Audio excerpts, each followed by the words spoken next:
حضرت امام حسین میدان کربلا میں تھے تو تھوڑی سی جگہ کھود کے نا امام حسین نے تو خندق کھودی، تو خندق کھود کے نا آگ جلائی جاتی تھی، یہ حفاظت کا ایک ذریعہ تھا تاکہ دشمن نہ آئے۔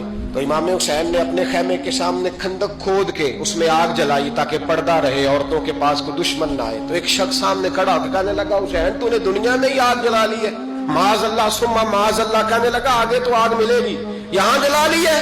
تو امام حسین کہنے لگے میں حکم دیتا ہوں آگ کو کہ تجھے ابھی پکڑ لے۔ جب کہا نا میں حکم دیتا ہوں تو وہ آدمی گھوڑے سے نیچے گرا اور گھوڑے کی رکاب کے اندر اس کا پیر الجھا، گھوڑا ڈر کے اتنا دوڑا کہ جا کے اس آدمی کو آگ میں پھینک دیا۔ یہ جو لوگ کہتے ہیں نا بڑے مظلوم تھے پانی نہیں آ سکا، یہ حسین ابن علی ہے، یہ ابھی حکم دیتے تو فرشتے ابھی آ جاتے۔ اگر جناب اسماعیل کے لیے دمبا آ سکتا ہے تو وہ تو حضرت ابراہیم کے بیٹے تھے، اور یہ تو مصطفیٰ کی اولاد ہے، ان کے لیے کیا کچھ نہیں ہو سکتا۔ لیکن امام حسین نے پسند کیا تھا کربلا کے جہاد۔